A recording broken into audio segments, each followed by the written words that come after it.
来到我们阿姨河嘞。 China is home to over 50 ethnic minority groups, and today we'll experience a little bit of that cultural diversity as we visit Pengshui, an autonomous county in Chongqing of the Miao and Tujia peoples.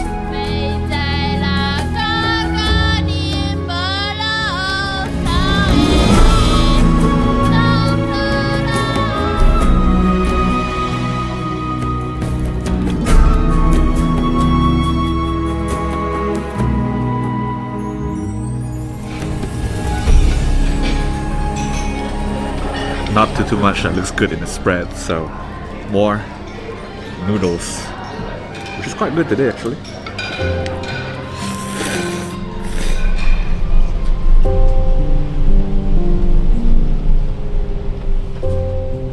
As befits the name, fog shrouded the world outside as we descended from Fairy Mountain.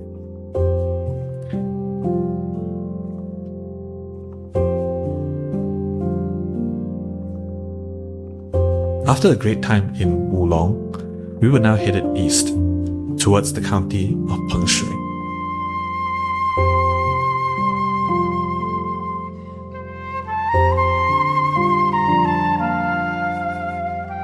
After a long ride, some distinctive looking buildings finally came into view.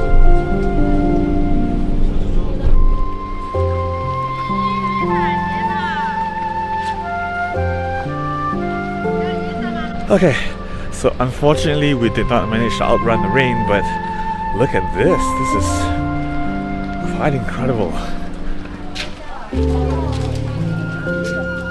So this is Chiyou Jiuli City, and Chiyou, I believe, is an important person for the Miao people in China. There are actually about 50 minority communities here, and the Miao, I believe, are one of the more prominent ones. This sort of architecture is basically typical of the Miao.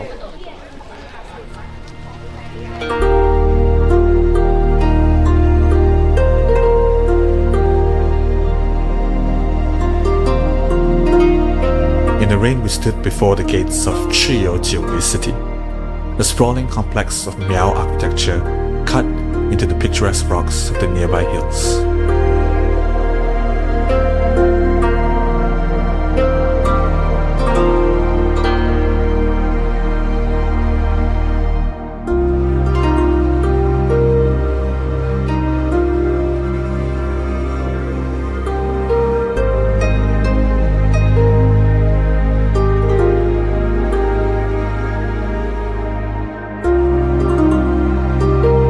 The complex is named after Chiyou, the legendary warrior king of the ancient Jiuli kingdom, said to be the ancestor of all the Miao, and the intricate structures built here, of course, celebrate the richness of Miao cultural history.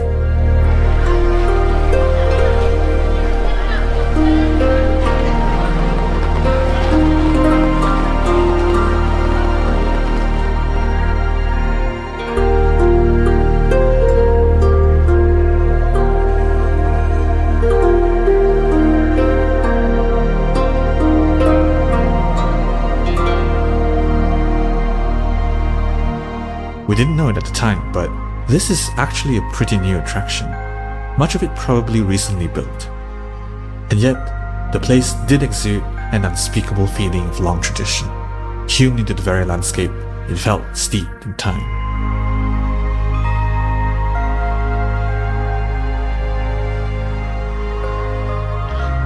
Adorned with a carving of 9 dragons, this great hall of Chiyou houses a deific sculpture of Chiyou himself, often also worshipped as a god of war.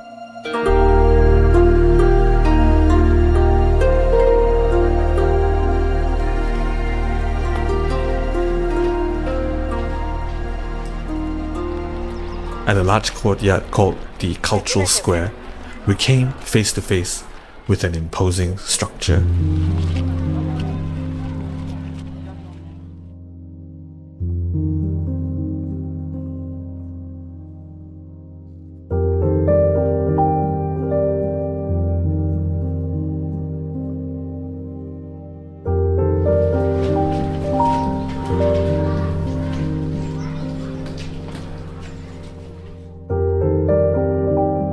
interior of the building is pretty much a sort of museum with various cultural artifacts and artworks on display, and also exhibiting typical Miao sensibilities in interior design.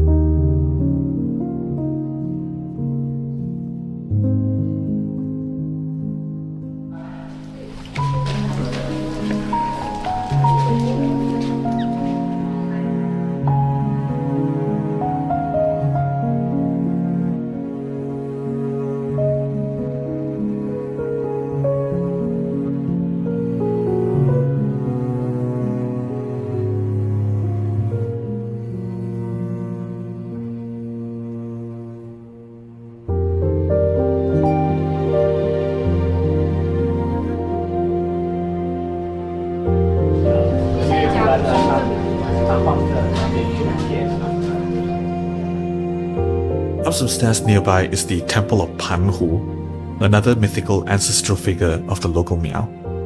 Here though, we decided to politely remain outside as the rest of the group participated in a religious ritual. So, we are here at a kind of a temple complex, and there are some religious proceedings that are happening in there right now that we are kind of sitting out on. So we're just here checking out the sights, killing some time as we wait for the others to be done. The ritual was a sort of blessing for guests of the tribe from the deity involved, and apparently may involve some money, according to our friends who participated. So they mentioned it earlier, but you can only really see it from up here. But the square over there is designed like the Bagua yin and yang symbol that is pretty popular.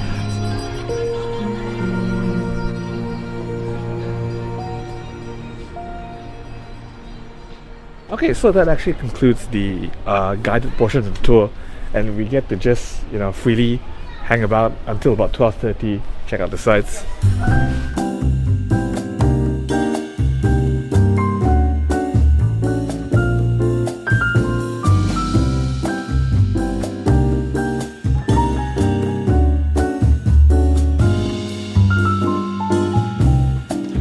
As we were wont to do when left to our own devices like this, we decided to eat something. Okay, so we're stopping here in this little restaurant, and they've got heating underneath the table. It's basically a kotatsu. That's nice.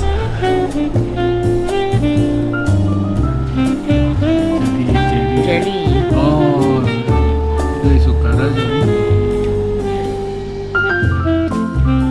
It's basically jelly and it's sweet.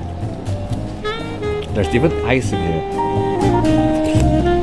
It was a small little restaurant manned by a single woman with a strong accent, but who was very friendly.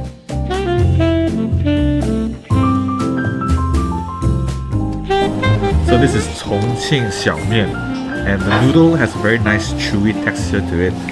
The soup is just kind of spicy, as you would expect from Chongqing,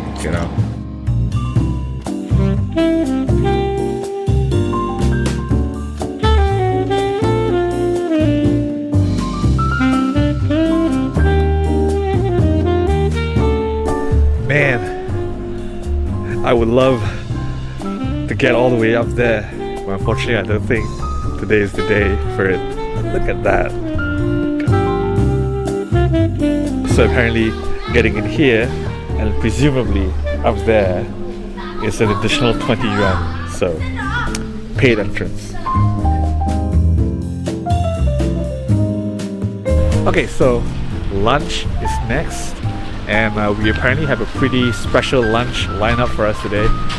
Something called 长座宴, which means long table feast, and it's probably a traditional way to do a banquet, I guess, by the Miao.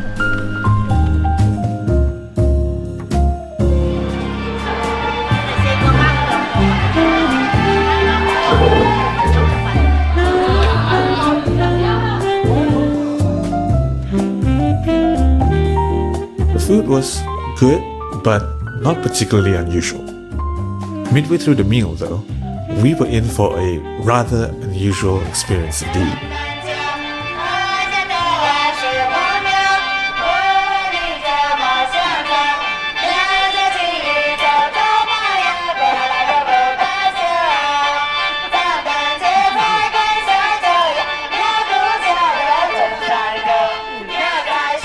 So that tasted like a very dilute rice wine, mildly sweet, tasted alright. So that was apparently called 高山流水, which means water flowing from a tall mountain, which is a nice euphemism for let me drown you with wine, I guess.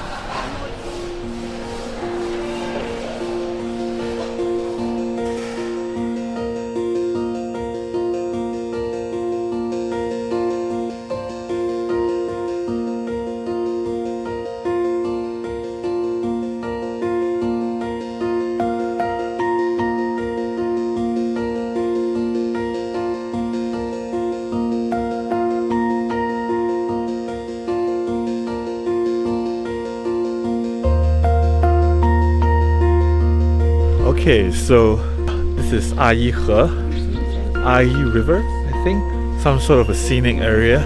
I think we have a boat ride in store for us here, which is exciting. We find ourselves again among the only tourists around, despite the attraction's 5A status. As we walked, some local staff challenged us to play a local game of sorts, involving skipping over some bamboo poles. We didn't do too well.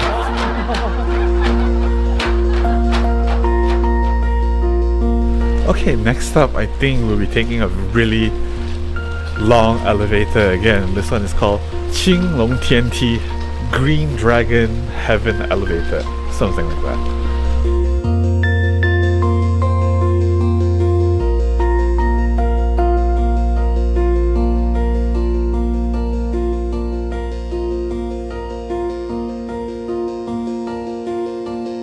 Okay, so now we're down here in this very scenic looking gorge. The gorge is called Qinglonggu, which is Green Dragon Gorge, and that explains why the elevator is called Qinglong Tianti.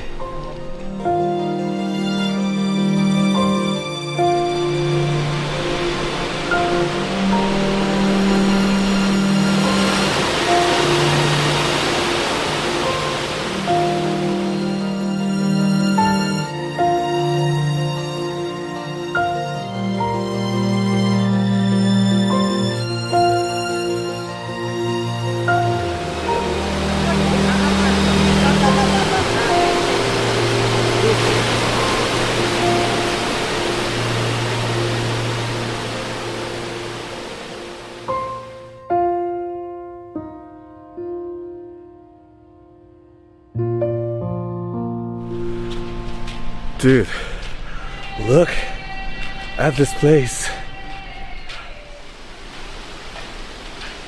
White cascades poured over the green cliffs, scattering into the emerald green waters below. Green Dragon really was an eminently perfect name.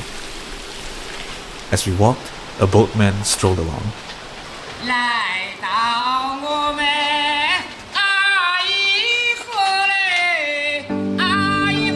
His merry song echoed in the narrow gorge as we came to a little pier over the river.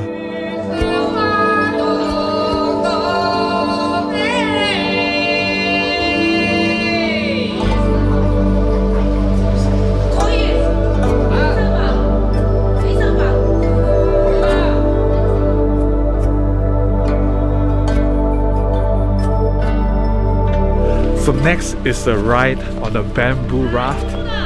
In this waters? You gotta be kidding me.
长得最漂亮呀，聪明贤惠又大方。你看那天上那朵云，又像落雨又像晴，美在那高高的木楼上哎，等着那个来踏青。Shan Ge, or mountain song, a genre of Chinese folk music usually featuring bright and ringing vocals. On the peaceful ride back to the pier, our hosts, a Miao lady and a Tujia gentleman, literally sang us a song of their people. 我再喝一口茶呀，我再问一句话，88人生来娃娃，我年年不算大美。喝茶就喝茶呀，哈拿来真多花，要想把我娶回家，洋房家妈妈。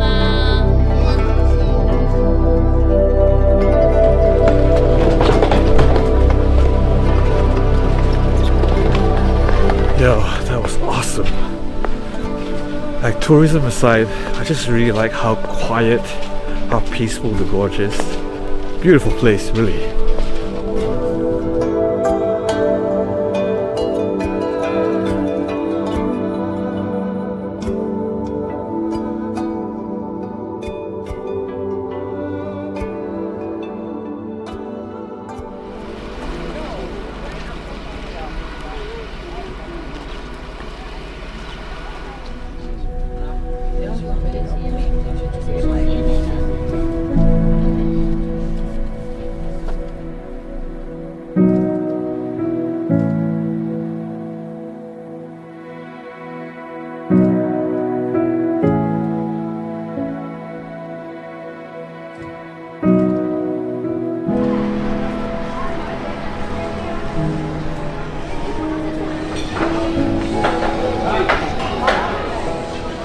We ate a good but unremarkable dinner, then retreated to our hotel. So, for some reason, there's like a little tent here in this room that we are assigned. And if you take a look at the bed, it's got like cartoon themed beds. Which, I mean, not really complaining, it looks pretty cool. This is a huge room, so the room is probably meant for families with young children, but we were more than happy to enjoy it nonetheless. It was funny, but nice.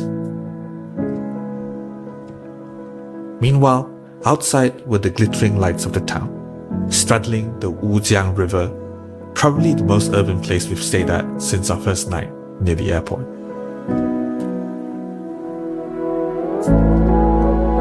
Tomorrow, we finally head for the city and revel in its comforts and in its density as we take a ropeway carriage across the Great Yangtze into the heart of Chongqing. Subscribe and join us.